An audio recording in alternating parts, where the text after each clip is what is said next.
Hello दोस्तों, welcome to my YouTube channel.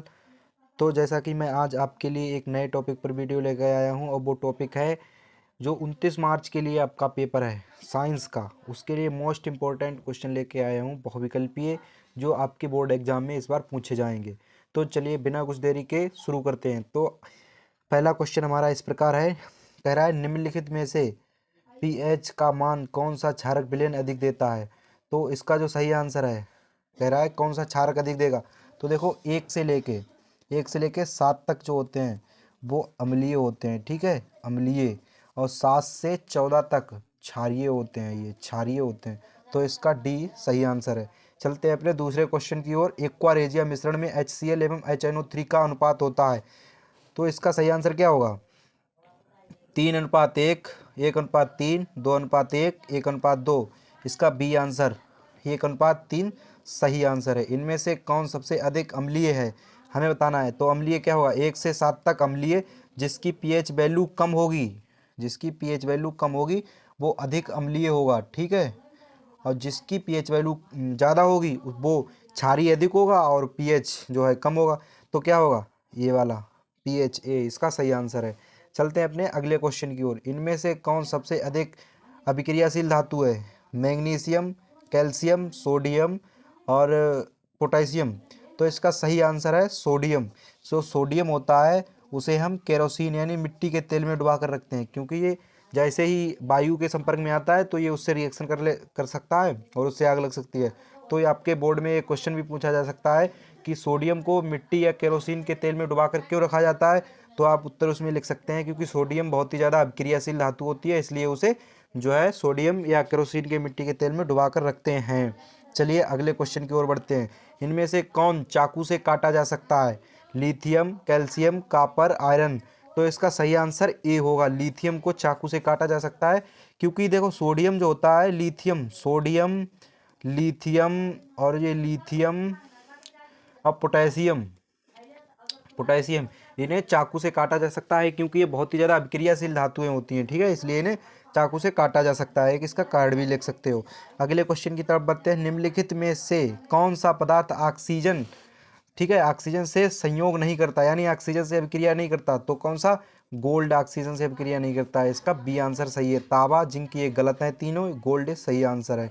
चलो अगले क्वेश्चन की ओर बढ़ते हैं। कह रहा है शुद्ध सोने को कहते हैं 24 कैरेट, ठीक है, 22 कैरेट, 24 कैरेट, 20 कैरेट, 23 कैरेट। तो शुद्ध सोने को कहते हैं 24 कैरेट। 24 कैरेट जो होता है वो शुद्ध सोना होता है। आपको बता दूं 2 ग्राम सोने में 2 किलोमीटर लंबा तार बनाया जा सकता है। और ये जो 24 कैरेट सोना होता है ये शुद्ध सोना होता है। और जो 22 कैरेट और 18 कैरेट होता है इसमें आपके जो है ज्वेलरी बनाई जाती है, ठीक है, याद रखना आप लोग ये आपके।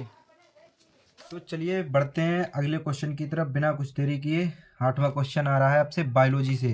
कह रहा है हृदय से रक्त रुधिर को संपूर्ण शरीर में पंप किया जाता है। यानी कह रहा है जो हृदय में से रक्त है, रक्त को मतलब संपूर्ण शरीर में किसके द्वारा पंप किया जाता है?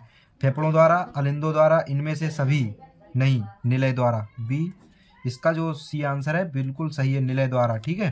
कह रहा है इनमें से किसे कोशिका का पावर हाउस यानी जो ऊर्जा ग्रह, या कह सकते हैं आप ऊर्जा ग्रह, पावर हाउस यानी ऊर्जा ग्रह कहा जाता है। तो ADP नहीं होगा, DTP नहीं होगा, ATP सही आंसर ATP है, ठीक है। चलिए 10वें क्वेश्चन की ओर बढ़ते हैं। प्रकाश संश्लेषण क्रिया में ऑक्सीजन बाहर निकलता है H2O से, CO2 से और C6H12O6। ये ग्लूकोज का सूत्र है, ठीक है, आप लोग ध्यान रखिएगा। ये ग्लूकोज का फार्मूला है C6H12O6 और डिक्टोरियोजोम से। तो इसका सही आंसर क्या होगा? जल से यानी H2O से, क्योंकि H2O से ही ऑक्सीजन बाहर निकलेगी, क्योंकि इसमें जो ऑक्सीजन है वो एक है, हाइड्रोजन 2 है, यानी 1:2:1 में होता है। तो इसलिए ऑक्सीजन से जो है जल से निकलती है ऑक्सीजन, जो प्रकाश संश्लेषण क्रिया में, ठीक है। यकृत से निम्न में कौन सा रस निकलता है? कह रहा है लार रस, जठर रस, पित्तरस, त्रिरस। तो इसका सही आंसर क्या होगा? पित्तरस। पित्तरस निकलता है आपके उससे, यकृत से, ठीक है। किसी गोलीय दर्पण की वक्रता त्रिज्या 50 सेंटीमीटर है तो इसकी फोकस दूरी होगी देखिए आपको एक फार्मूला बताएं फोकस दूरी ज्ञात करने के लिए, इसका होता है r/2, यानी जिसकी जितनी आपको त्रिज्या दी हो, जैसे 50 दी हो तो 50 आपको ऊपर रखना है, नीचे 2, यानी त्रिज्या इसको कर देना है 25, यानी 2 एकम 2 25, तो इसकी कितनी लग रहा है 25। ऐसे ही आपको यहाँ पर जैसे अगर दी जाए 24 दी जाए तो आपको 24.2 करना है, इससे निकल के आएगी आपकी 12। इस तरीके से ये निकलती है। ठीक है, ये क्वेश्चन मोस्ट इंपॉर्टेंट है बोर्ड एग्जाम के लिए। चलते हैं अपने अगले क्वेश्चन की ओर। फूल का कौन सा भाग फल में बदलता है? तो पुंकेसर तो नहीं बदलता है, वो तो स्त्री केसर भी नहीं। बीज, बीज तो भाई बीज है, वो तो फल में क्या बदलेगा, वो तो फल बन के ही बीज बना है। तो इसका सही आंसर क्या होगा? अंडाशय। अंडाशय राइट आंसर है। ठीक है, चलिए अगले क्वेश्चन की ओर बढ़ते हैं अपने। अगला क्वेश्चन है आपका, कह रहा है स्त्रियों में कौन सा लिंग अणुसूत्र पाया जाता है? पूछ रहा है स्त्रियों में। देखो आपको बता दें, जो एक्स वाई होता है वो तो जो है मनुष्य में पाया जाता है। ठीक है, तो एक्स एक्स गुणसूत्र ये आपकी पाया जाता है स्त्रियों में। ठीक है, चंद्रमा पर खड़े अंतरिक्ष यात्री को प्रकाश प्रतीत होता है तो नीला, उजला, उजला का कोई मतलब नहीं, लाल तो प्रतीत होगा नहीं, नीचे से प्रतीत होता है, काला। इसका सही आंसर काला है। चलिए धन्यवाद, आज के लिए इतना ही।